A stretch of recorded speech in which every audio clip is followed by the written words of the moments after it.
रब्बिल आलमीन अल्लाहुम्मा इय्याका नअबुदु व इय्याका नस्तईन अस्सलातु वस्सलाम व तहियतु वल इकराम अला आबाइल हुसैन व बनाइल हुसैन व जदाइल हुसैन व औलादिल हुसैन व असहाबिल हुसैन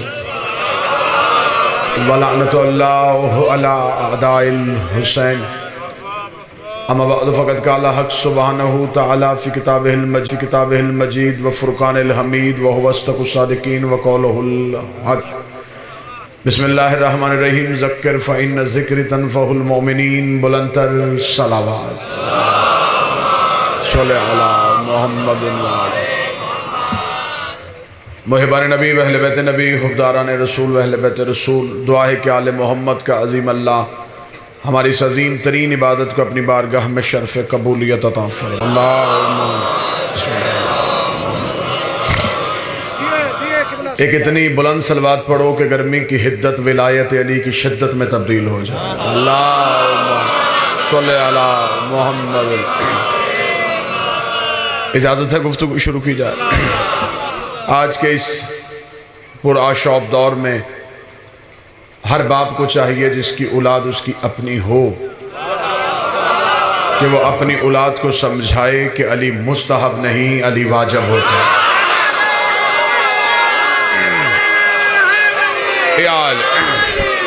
बिस्मिल्लाह जी आप सरकार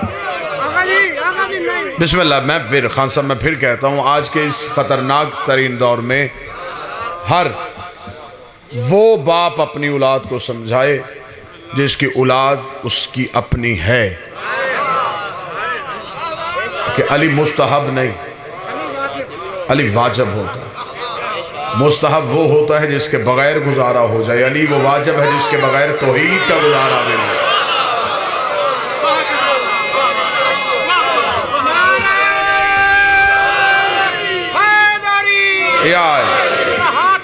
मौका की रुबाई है, इससे मुझे मालूम। अच्छा जी बिस्मिल्लाह।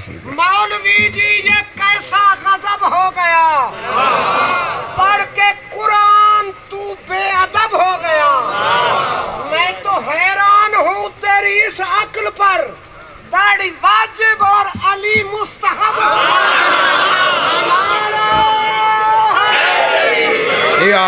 बिस्मिल्लाह। शरीफ माओं की औलादों को पूछना नहीं पड़ता कि अली क्या है। अली वलीउल्लाह तौज़ीहुल मसाइल का मसला नहीं, माँ की शराफत का मसला है। माँ शरीफ हों तो विलायत अली पे बहस नहीं होती।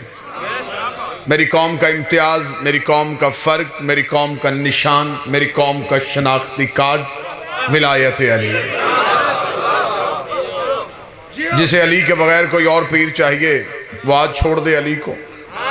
अली मिन्नतों वाला पीर तो है ही नहीं, अली गुजारिश वाला रहबर तो है ही नहीं। अगर अली वाले हो तो फिर कभी भी जिंदगी में विलायत अली पे शक न करना, हुज्जत की अतात पे शक न करना, इख्तियारात इमाम पे शक न करना, क्योंकि खुदा अपने मुनकर माफ कर देता है, विलायत के मुनकर माफ नहीं करता। दलील देने लगा हूं सरकार खान साहब। खुदा अपने माफ कर देता है, हुज्जत के मुनकर माफ नहीं करता। खुदा ने कहा इब्लीस से कर आदम को सजदा, उसने कहा मैं सजदा नहीं करूंगा।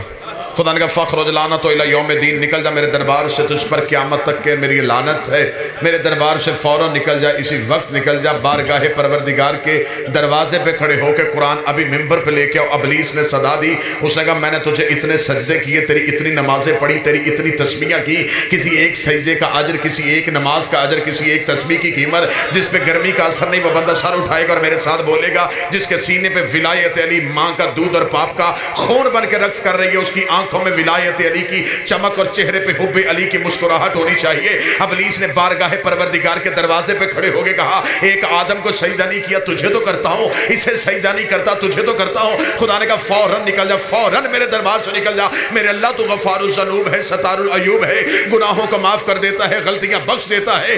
इसके गुनाह की माफ़ी दे दे, इसकी गलती को बख्श दे।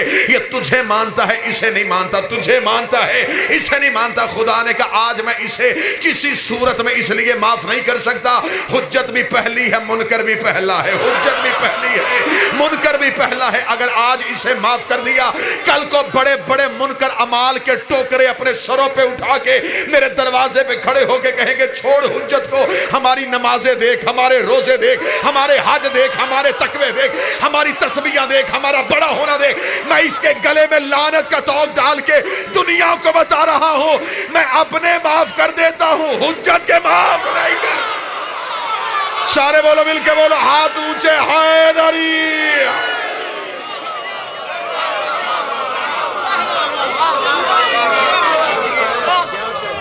बिस्मिल्लाह खान जी।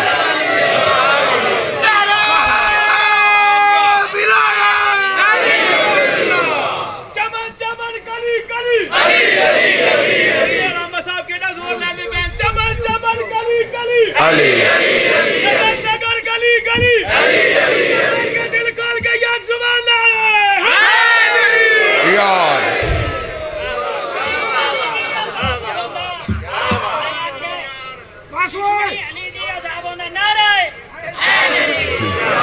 अपने माफ कर देता हूं, हुज्जत के माफ नहीं कर। अली और वलीउल्लाह के मुनकर को किसी सूरत में माफी। विलायत अली के दुश्मन का मुकद्दर ये अजीब है, यहां भी जलना, वहां भी जलना, सोच के निकालना अली को किसी भी जगह से। जहां से अली निकल जाए वहां पीछे रहता कुछ नहीं है।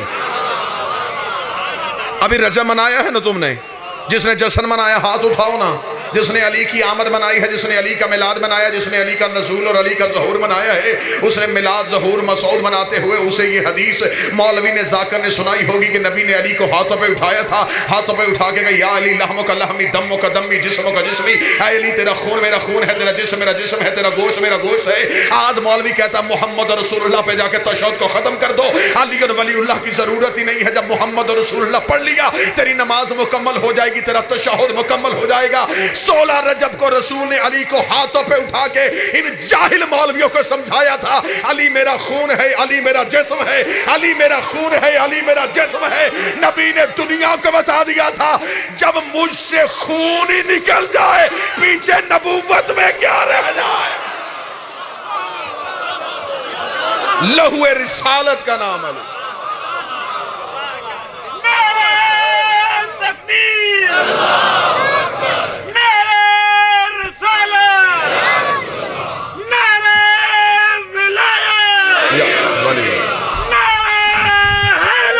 यार कब्र की कोठड़ी बड़ी मुश्किल है। ये सरजमीन जो तुम्हारी है ना, जिसमें तुम बैठे हो, ये डिस्ट्रिक्ट, ये जिला, तुम्हें ज्यादा चाहिए तुम विलायत अली का प्रचार करो, क्योंकि तुमने इस धरती के चेहरे पर लगे हुए इस तोहमत के दाग को धोना है। जो दुश्मन विलायत अली की सूरत में पूरी दुनिया में इस शहर को बदनाम किया गया।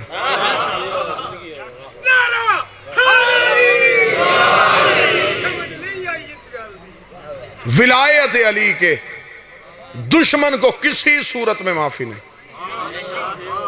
उसने अपने माफ किए, हुज्जत के मुनकर को माफ नहीं किया। खुदा ने फौरन कहा निकल जा मेरे दरबार से, निकल मेरे दरबार से।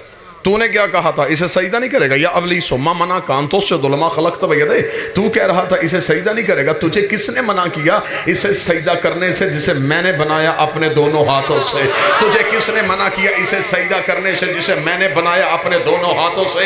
आज मौलवी कहता है कि जाकर उड़ता है, शायर उड़ता है, खतीब उड़ता है, मौलवी उड़ता है, अली को इतना बढ़ा देता है, इतना बढ़ा देता है, इतना बढ़ा देता है कि ये तौहीद को कुछ भी नहीं समझते। आमद तुझे फदाइल अली की झलक सुनाओ। यहाँ पे फदाइल अली आके यहाँ पे मौलवी की आंखें बंद क्यों हो रही हैं, यहाँ पे आके मौलवी चुप क्यों हो रहा है? इस आयत का हमें तर्जमा क्यों नहीं बताता? खुदा कह रहे इब्लीस तुझे किसने मना किया उससे सजदा करने से जिसे मैंने बनाया अपने दोनों हाथों से?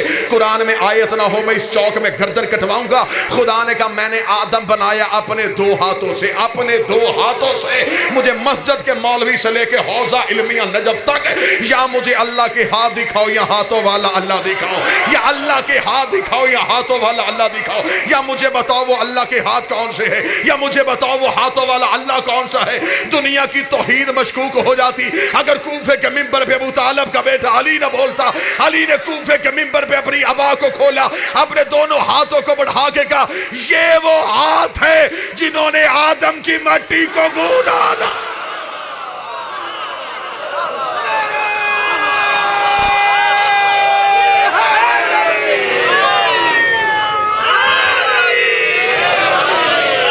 और जो आदम की जो हाथ आदम की तखलीक में हो वो किसी बुत परस्त के हाथ पे जाके बैयत करे। मैं जुमला तब्दील करता हूं, जिसने आदम की खिलकत में हाथ दिए हों वो आदम के नलायक बेटे के हाथ में बैयत करे। यही तो वजह थी जब कह दिया गया था, वलीद ने दरबार में बुला के हुसैन यजीद आपसे बैयत चाहता है। सरगोदा पूरा डिस्ट्रिक्ट खुशाब, दूर दूर तक के चेहरे मेरे सामने, आधा पंजाब मेरी आंखों के सामने है। हुसैन ने वलीद के दरबार में कहा यजीद कहता है कि मैं उसकी बैत करूं, यजीद कहता है मैं उसकी बैत करूं। उसे सिर्फ इतना कह दे अना हुसैन इब्ने अली, अना हुसैन इब्ने अली, अना हुसैन इब्ने अली। उसने कहा ये वो जानता है आप अली के बेटे हैं, आप ये बताएं बैत करेंगे या नहीं करेंगे? हुसैन ने कहा उसे सिर्फ मेरा इतना जवाब दे दे कि मैं अली का बेटा हूं, अगली बात वो खुद समझ जाएगा कि जब मेरा बाप उस जैसे की नहीं करता मैं इस जैसे की कैसे, मैं अली का बेटा। अली के बेटे कभी भी किसी के हाथ में बैत नहीं करते। ईसा जैसा नबी भी नमाज पढ़ाएगा तो काम के कहेगा तकद्दम यब्न ज़हरा, फातिमा का बेटा तू पढ़ा मैं तेरे पीछे पढ़ा। जब ईसा जैसे नबी की जरूरत नहीं कि वो ज़हरा के आखिरी बेटे के आगे खड़ा हो सके, तो अरब के जाहिलों की जरूरत है कि वो अली से बैत ले सकें। जितने कदीमी अदादार मेरे सामने बैठे हो, इमाम हुसैन ने कहा वलीद से सिर्फ इतना कह दे मैं अली का बेटा हूँ। ये कह के हुसैन चले गए।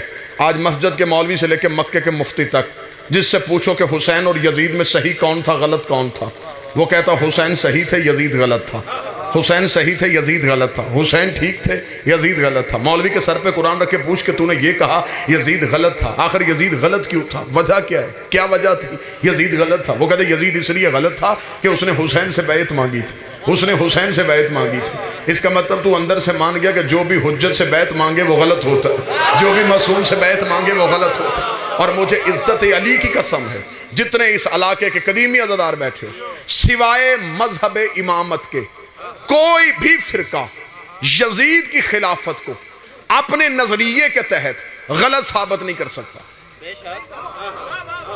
मैं फिर जुमला दोहराने लगा, खान साहब सिवाय आले मोहम्मद के मानने वालों को कोई भी मसलक अपने मसलक में रह के अपने मसलक के कवानीन के तहत यजीद की खिलाफत को गलत साबित करके दिखाए। तुम नहीं गलत साबित करोगे। वजह मैं वजह बताने लगा। तुम्हारे पास खिलाफत का पहला असूल यह है कि उम्मत इकट्ठी होकर किसी को खलीफा बनाए तो वो हो जाता है, जिसलिए तुमने पहला खलीफा अजमाए उम्मत के लिए बनाया। उम्मत ने इकट्ठी होकर खलीफा बना दिया, तुमने कहा ये हो गया, उम्मत इकट्ठी थी, वोट पड़ गए थे, इलेक्शन हो गया था, इसे नामजद कर लिया गया था। यजीद के पास ये असूल था। मैं नतीजा देना चाहता हूं, उसे उम्मत ने इकट्ठी होकर खलीफा बनाया था, इसका मतलब कि अजमा उसके पास था। तुम्हारे पास खिलाफत का दूसरा असूल है कि बाप जाते हुए नामजद कर दे या बड़ा जाते हुए नामजद कर दे या पहले वाला दूसरे को नामजद कर दे तो वो भी खलीफा हो जाता है। जैसा कि तुम्हारी दूसरी खिलाफत में जब तुमने दूसरा खलीफा बनाया तो तुमने उसके लिए यही असूल रखा कि इसे पहला जाते हुए नामजद कर गया था इसलिए यह खलीफा है। यजीद के पास यह असूल भी था, उसका बाप उसे नामजद करके गया था।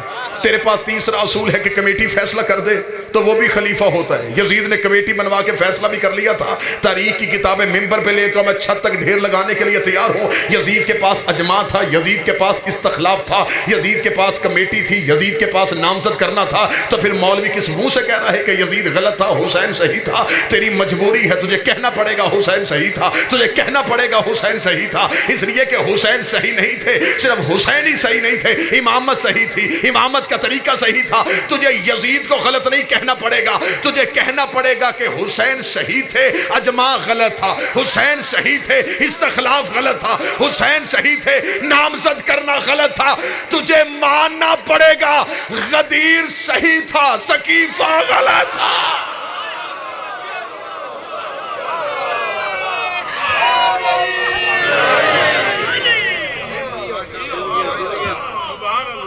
सिर्फ हुसैन सही नहीं, पूरा सिलसिला इमामत सही था। जियो जियो जियो आज रखो मौलवी के सर पे कुरान, उससे पूछो जियो। कि तुमने सिर्फ यह कह दिया कि यजीद कत्ले हुसैन में शरीक था। सिर्फ यजीद कातिल नहीं, यजीद को यजीद बनाने वाला कौन था? कल आ गया सुप्रीम कोर्ट से फैसला और हर तरफ मिठाइयां तकसीम हो रही हैं। ना हमें हुकूमतों की परवाह है, ये मिंबर हुकूमत का मिंबर है ही नहीं, ये सियासत का मिंबर है ही नहीं। इस मिंबर पे सियासत की बात करना मैं कुफर समझता हूँ। ये मिंबर सिर्फ कुर्बतन इलल हुसैन है, ये सिर्फ हुसैन के लिए सजाया जाता है। ये लोग सिर्फ हुसैन के नाम पे आते हैं, ये सियासत का मिंबर नहीं है। मुझे नहीं पता कौन सी सियासी पार्टी का कौन सा नारा है, लेकिन मुझे सिर्फ हुकूमत पाकिस्तान को इतना तंबीह करना है कि एक सुप्रीम कोर्ट की अदालत में फैसला गया था और पूरी की पूरी दुनिया की नज़रें उस अदालत पर लगी हुई थी कि अदालत ने यह फैसला करना था कि ये पैसा कहाँ से आया था, ये पैसा कहाँ से आया था। ये बचपन में तो इतने अमीर नहीं थे, ये बाद में अमीर कैसे हो गए, ये पैसा कहाँ से आ गया, ये जायदाद कहाँ से आ गई, ये जगीर कहाँ से आ गई, ये फ्लैट कहाँ से आ गए, ये प्लाट कहाँ से आ गए। और पूरी दुनिया के मीडिया की नज़रें जमी हुई थी कि आखिर सुप्रीम कोर्ट को, अदालत को फैसला हक पे करना चाहिए था, अदालत को ये फैसला देना चाहिए था ये जगीरें कहाँ से आई। मुझे तेरी हुकूमतों में बहस करने की ज़रूरत नहीं है, लेकिन मैं सिर्फ तुझे इतना बताना चाहता हूँ कि जब कोई भी अदालत सजती है तो सबसे पहले यही फैसला होता है कि हाकम से पूछो ये जगीर कहां से आई है, हाकम से पूछो ये जायदाद कहां से आई है। इंतजार करो जब ज़हरा का आखिरी बेटा आएगा और अदालत की कुर्सी में बैठ के हुक्मरानों के गले में हाथ डाल के उनसे पूछेगा बताओ फतक कहां से आया था।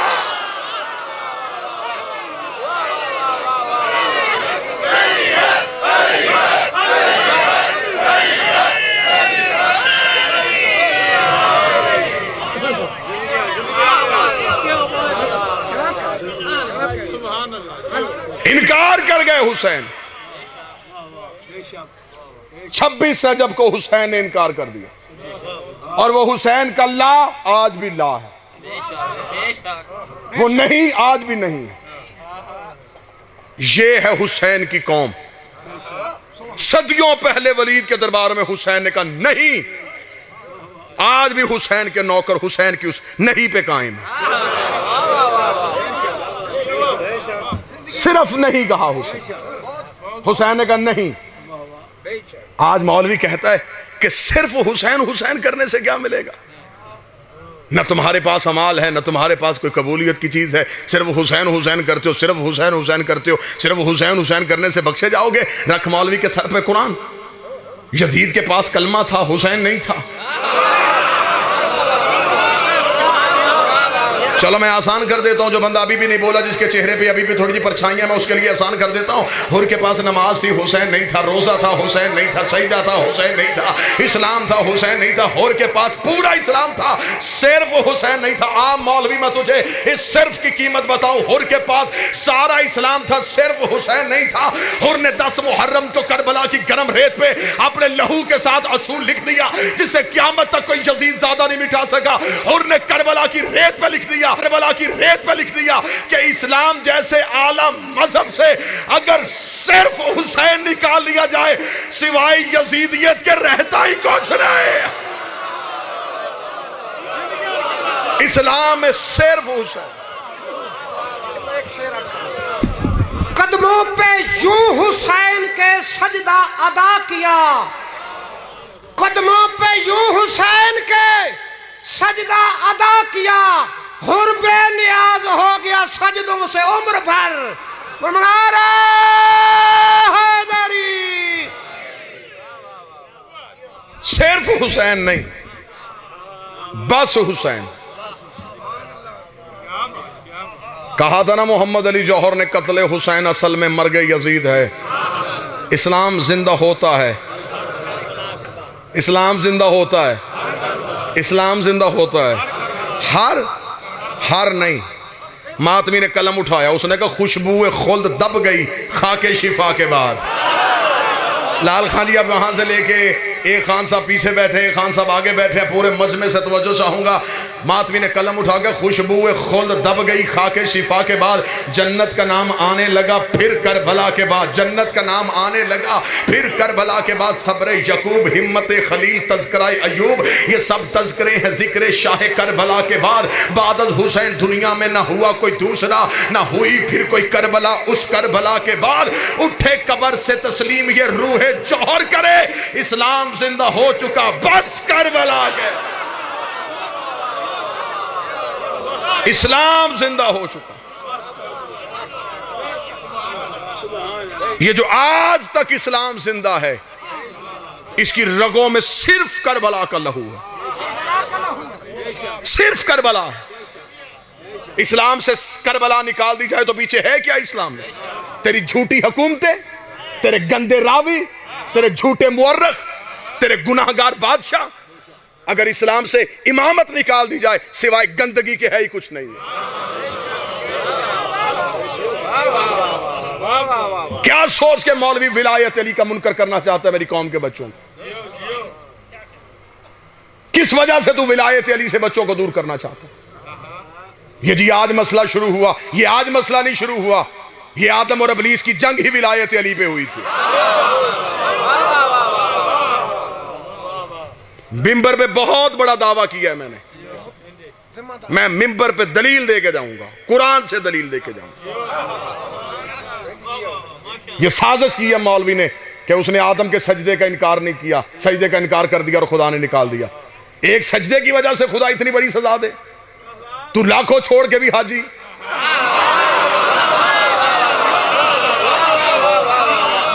सिर्फ जी उसने एक सजदा नहीं किया और खुदा ने उठा के भगा दिया। ना खां जी ना, जुल्म नहीं हम होने देंगे। सजदे के पर्दे में बात कोई और थी, बस वो बात आप तक पहुंचाऊंगा और मैं इजाजत चाहूंगा। सजदे के पीछे कोई बात छुपी, सिर्फ इब्लीस ने सजदे का इनकार नहीं किया, इसके पीछे कोई छुपा हुआ राज था। इतनी बड़ी लड़ाई हो गई और आज तक वो लड़ाई चल रही है अल्लाह की और शैतान की। भाई आज तक चल रही है ना, रहमान और शैतान की लड़ाई आज तक चल रही। इतनी लंबी लड़ाई किसी छोटी बात पे नहीं होती। अल्लाह इतना भी बेनियाज नहीं कि आदम के पीछे इतनी बड़ी लड़ाई ले ले। अल्लाह ने आदम की वजह से इतनी बड़ी लड़ाई नहीं ली। और कुरान से पूछते हैं कि लड़ाई की वजह क्या बनी थी? खुदा ने कहा फ़ाइज़ा सवैतो व नफ़ख़्तु फ़ीहि मिन रूही फ़अक़ऊ लहु साजिदीन। ऐ इब्लीस तवज्जो अब मेरी तरफ करेंगे तो मैं सरकार सुनूंगा। वजह बताऊं लड़ाई की? ऐ इब्लीस, जब मैं आदम में अपनी रूह फूंकूं फ़अक़ऊ लहु साजिदीन, तो तुम सारे फरिश्ते सजदा कर देना। कुरान मिंबर पे लेके और खुदा ने कुरान में कहा कि आदम को सजदा ना करना, ना ना ना ना ना, आदम को सजदा ना करना। हयातुल कुलूब में अल्लामा मजलसी ने कहा है कि सजदा करवाने से कई हजार साल पहले खुदा आदम को बना चुका था। आदम का पुतला बना के खुदा ने अर्श के चौक में रखा हुआ था। फरिश्ते गुजरते थे लेकिन सजदे का हुक्म नहीं था। इसका मतलब कि सजदा तो आदम को हुआ ही नहीं। अगर सजदा आदम को होना होता तो जब आदम बनाया था उसी वक्त हो जाता। इसका मतलब कि सजदा खान साहब आदम को नहीं, मैं लड़ाई की वजह सुनाने लगा हूं, है ना जहन जी, मैं लड़ाई की वजह सुनाऊं। इसका मतलब कि सजदा आदम को नहीं। खुदा ने कहा जब मैं आदम में अपनी रूह फूंकूं फिर फिर सजदा कर देना। इसका मतलब कि सजदा आदम को नहीं, सजदा रूह को हुआ था। इनकार आदम का नहीं, इनकार रूह का हुआ था। मैं नतीजा नहीं, मैं जिगर निकाल के तुम्हारे हाथ में रखने लगा हूँ, अदल का तराजू तुम्हारे हाथ में देने लगा हूँ। और मैंने पहले जुमला कह दिया था कि तुम्हारे शहर के चेहरे पे कुछ ना हक दाग हैं, कुछ ना हक धब्बे हैं। वो धब्बे मैं मिटाने के लिए आया हूँ, ताईद मुझे आपकी चाहिए। वो दाग मैं मिटाना चाहता हूँ। इस वीडियो के जरिए से ये मजलिस पूरी दुनिया में देखी जा रही है।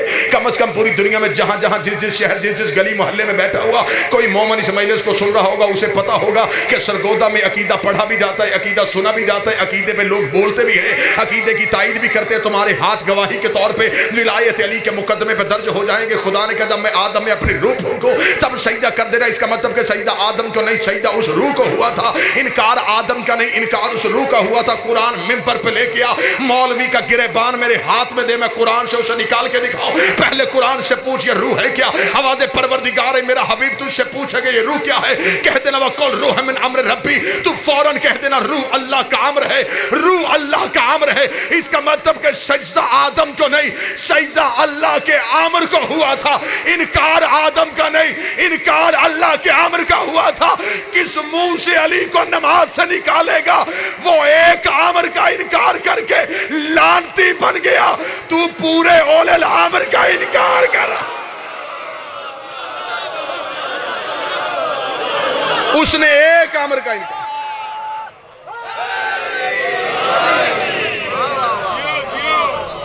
मासूम ने फरमाया नहनु अमरुल्लाह, वो अल्लाह का अमर, हम 14 है। इसका मतलब कि आदम सिर्फ पुतला था, सजदा उस रूह को हुआ था जो आदम में थी। वो रूह थी अल्लाह का अमर। खुदा ने कहा निकल जा मेरे दरबार से, तू अमर का मुनकर है, तूने अमर से इनकार किया। खुदा ने उसे निकाला और वो दरवाजे पे खड़ा। खुदा ने कहा जा क्यों नहीं रहा? उसने कहा सजदों का अजर। खुदा ने कहा जाया हो गए, या आप थक गए हैं या भाई पीछे चले गए। खुदा ने कहा तेरे सजदे खत्म हो गए। उसने कहा वो जो 50-50 हजार साल का एक सजदा था वो किधर गया? फरमाया एक इनकार सबको ले गया।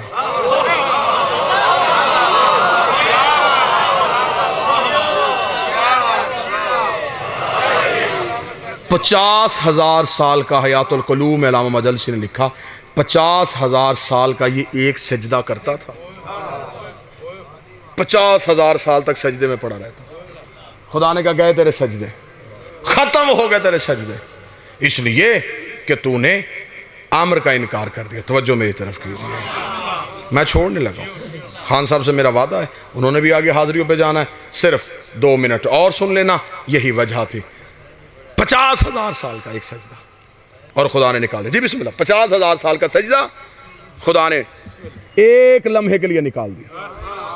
तू 5 नमाजें पढ़ के अली को भौंक रहा है।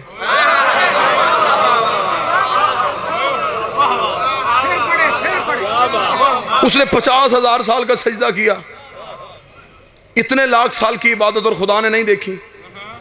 तू 5 नमाजें 15 मिनट की इबादत करके अली को भौंक रहा है कि मैं अली का मुनकर होकर नमाजें पढ़ के अल्लाह के साथ बख्शिश की शफात ले लूंगा। खुदा ने कहा फौरन निकल जा। उसने कहा फिर ठीक है, अगर मेरी और तेरी दुश्मनी इसी वजह से हुई है ना तो फिर ठीक है, फिर मुझे मोहलत देना, मैं मुकाबला करूंगा। खुदा ने कहा मुकाबला क्या करेगा? लोगों को नमाजें छुड़वाएगा, रोजे तुड़वाएगा, हज से निकालेगा, मेरा काबा गिराएगा, मेरा मुकाबला तू कर कैसे सकता है? उसने कहा मुझे तेरी ताकत का पता, लेकिन मोहलत तू दे दे, फिर मैं एक ही काम करूंगा, मैं सराते मुस्तकीम पे बैठ जाऊंगा। मैं सराते मुस्तकीम पे बैठ जाऊंगा, दुनिया आएगी मैं हटाऊंगा, दुनिया आएगी मैं हटाऊंगा, दुनिया आएगी मैं हटाऊंगा। जिसके चेहरे पे गर्मी का असर नहीं, उसके दिल में विलायत का असर है, उसके दिल में विलायत की हिद्दत गर्मी की शिद्दत को मिटा रही है। वो बंदा अपना सर उठाएगा, आंखें खोलेगा, उसने कहा मैं सराते मुस्तकीम पे बैठूंगा, दुनिया आएगी मैं हटाऊंगा, दुनिया आएगी मैं हटाऊंगा। इसका मतलब शैतान ने अपनी पॉलिसी का ऐलान कर दिया। इब्लीस ने बता दिया मैं बंदों को नमाज से नहीं रोकूंगा, बंदों को रोजों से नहीं रोकूंगा, बंदों को हज से नहीं रोकूंगा, मैं सिर्फ सरात मुस्तकीम से रोकूंगा, मैं सिर्फ सरात मुस्तकीम से रोकूंगा। जगह तू रख ले, वक्त तू रख ले, टाइम तेरी मर्जी का होगा, जगह तेरी मर्जी होगी। हुसैन का ये नौकर, हुसैन का ये मातमी, हुसैन का ये अज़ादार आने के लिए तैयार है। किताब में तू अपनी मर्जी की बिठा लेना, किताबों से मैं साबित करूंगा। तो मुझे सिर्फ इतना बता, ये सरात मुस्तकीम है क्या? ये सरात मुस्तकीम चीज़ क्या है? ये सरात मुस्तकीम कहते किसे हैं? ये सरात मुस्तकीम अगर नमाज है, फिर नमाज में इहदिना सिरातल मुस्तकीम क्यों कहते हो? ये सरात मुस्तकीम रोज़ा नहीं, ये सरात मुस्तकीम ज़कात नहीं, ये सरात मुस्तकीम हज नहीं। मुल्ला अली मुत्की कारी अहले सुन्नत तक बंदा लिख गया। कनज़ुल इमाल के सफ़ा नंबर 258 के मदीने की मस्जिद में एक बंदे ने आके नबी से पूछा, या रसूल अल्लाह मा हाज़ा सिरात मुस्तकीम, ये सिरात मुस्तकीम क्या? अभी नबी ने बोले थे, ये मस्जिद के दरवाजे पे अबू तालिब का बेटा अली आ गया। रसूल ने अपनी दाएं हाथ की उंगली को अली की जाना बढ़ा के हाज़ा अली सिरात मुस्तकीम, ये मेरा अली सिरात मुस्तकीम है। सरगोदा पंजाब का पूरा पंडाल हमें इब्लीस के प्रोग्राम का पता चल गया। ये बंदों को ला इलाहा से नहीं रोकता, ये अली वलीउल्लाह से।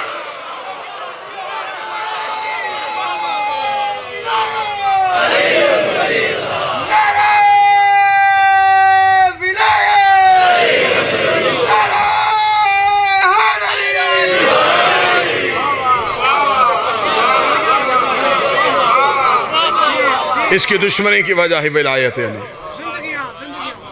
किस मासूम ने पढ़ा? मेरा सवाल है, किस मासूम ने छोड़ा?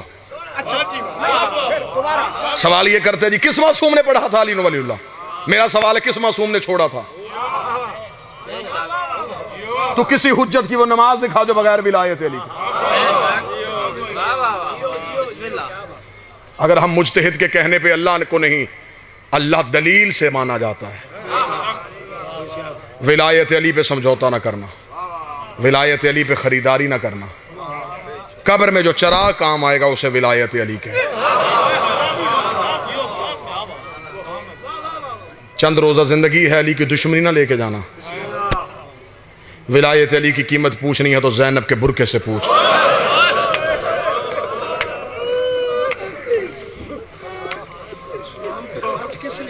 विलायत अली, जंग ही करबला की विलायत अली पे थी।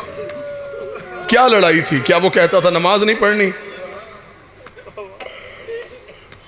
उसने इख्तिदार को, इख्तियार को, हुकूमत को चैलेंज नहीं, उसने इख्तियार इमाम को चैलेंज किया। हाँ, पढ़ो इमाम हुसैन का आखिरी खुतबा तो पढ़ो।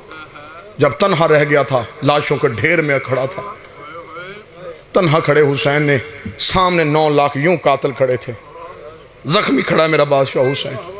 हुसैन ने तमाम हुज्जत के लिए आंखों में आंखें डाल के कहा, मैं तुम में वो चेहरे देख रहा हूँ जिन्होंने मुझे नबी के कांधों पे देखा है। मैं तुम में वो बंदे तलाश कर रहा हूँ जिन्होंने मुझे नबी की गोद में देखा है। मेरी आंखों के सामने वो लोग खड़े हैं जिन्होंने वो नमाज नबी के पीछे पढ़ी थी जब मैं नबी के बुश्त पे बैठा हुआ था। क्या तुम नहीं जानते मैं मोहम्मद का बेटा हूँ? और तुम्हें नहीं पता मैं रसूल का बेटा हूँ? पढ़ो पढ़ो आखिरी खुतबा पढ़ो हुसैन का। हुसैन का तुम्हें नहीं पता मैं ज़हरा का बेटा हूँ? मैं इसलिए बार बार अपना तारुफ करवा रहा हूँ, कल को ये ना कहे कि हमें तो पता ही नहीं था ये कौन हुसैन था। मैं फातिमा का बेटा हूँ, मैं अली का बेटा हूँ, मैं अबू तालिब का बेटा हूँ, मैं अब्दुल मुत्तलिब का बेटा हूँ। अकेला हुसैन अपना तारुफ करवा रहा था। 9 लाख से हुसैन ने कहा, जब इतना कुछ जानते हो मुझे सिर्फ इतना बताओ, मुझे कत्ल क्यों करने आए हो? मुझे मारना क्यों चाहते हो? मेरा कसूर तो मुझे बताओ, मेरा जुर्म तो मुझे बताओ। तुमने मेरा अकबर मारा, मैं चुप रहा। तुमने मेरा गाजी मारा, मैं चुप रहा। तुमने मेरा असगर मारा, मैं चुप रहा। मैं सिर्फ अपना कसूर पूछना चाहता हूँ, मुझे मेरा जुर्म बताओ। रख मेरा हाथ गाजी के अलम पे। 9 लाख निकाल ले, बुग़्ज़ अभी तेरे बाप अली की दुश्मनी पे आए हैं। इतना कहना था, हुसैन ने तलवार को नियाम से निकाल के कहा, मेरे बाबे की विलायत के दुश्मना, तुमने इनकार किया मेरे बाबे की विलायत। बाजार शाम में गई तो विलायत बचाने की खर्चा पहली एक दरबार में। लाल खान कदीमी अज़ादार है, हर इज्जत वाली मजलिस का नाज़िम मिंबर है। मौला हुसैन आपकी तौफीकात में इजाफा फरमाए। उसने कहा, जनाब सैयदा क्यों गई दरबार में? खान साहब मुझे इज्जत है, सैयदा की कसम सिर्फ एक दरबार में नहीं गई, एक से तो खाली आई है ना। ले आओ तारीख की किताब में मिंबर पे साबित करने के लिए तैयार हूं। रोज टूटी हुई पसलियों पे हाथ रखती थी, अली का हाथ पकड़ के एक एक सहाबी के दरवाजे पे जाती थी, दस्तक दे दे के कहती थी, भूल गए गदीर का ऐलान। क्या तुम्हें गदीर में मेरे बाबे ने नहीं बताया था कि अली तुम्हारा अमीर है? भूल गए गदीर का। एक एक दरवाजे पे शिया हो, अली की विलायत ना भूलना, हुसैन का मातम ना भूलना, ज़हरा का हक ना भूलना, गदीर ना भूलना, माँ का दरबार में जाना ना भूलना, हुसैन का आखिरी सजदा ना भूलना। 28 रजब में हुसैन की रवानगी का मातम करोगे ना, इसलिए जब हुसैन कब्र रसूल पे गए थे तो कब्र रसूल पे यूं कब्र पे जाके हुसैन खड़े हो गए। नाना नाना, यजीद से किसने कह दिया कि तेरा बेटा कोई नहीं? नाना, उसने ये सोच के शरीयत पे हमला कर दिया कि तेरा बेटा कोई नहीं। नाना, अना मिनल हुसैन के कर्जे उतारने का वक्त आ गया। नाना, वो जो तूने कहा था ना हुसैन मिन्नी, नाना मैं वो हुसैन कर्जे उतारने लगा, कब्र मोहम्मद कांप गई, कब्र से आवाज आई, हुसैन आदम से लेके मुझ तक की मेहनत अब तेरे हाथ में है। हुसैन मैंने बड़ी मुश्किल से ये दीन बचाया है। हुसैन तेरी नानी की दौलत लगी है, तेरे बाबे की तलवार चली है, तेरे दादे अबू तालब की मेहनत है।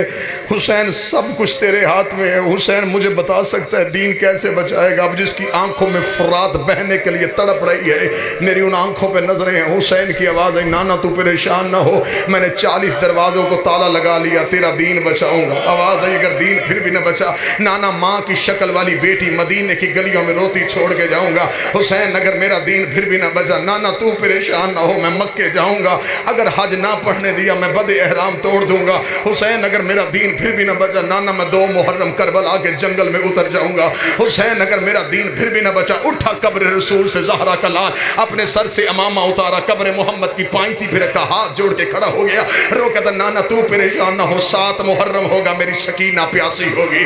हुसैन अगर मेरा दीन फिर भी ना बचा, नाना 8 मुहर्रम होगा मेरी ज़ैनब प्यासी होगी। हुसैन मेरा दीन फिर भी ना बचा, जिस बंदे का अभी तक हाथ सीने पे नहीं आया, कब्र मोहम्मद पे गिर गया रसूल का बेटा, रो के कहता नाना तू परेशान ना हो, मैं वादा करता हूँ 10वीं मुहर्रम का सूरज तलू होगा, मैं अकबर का जिगर दूंगा, मैं अब्बास के बाजू दूंगा, मैं कासिम की लाश के टुकड़े उठाऊंगा, मैं असगर की गर्दन से तीर खींचूंगा।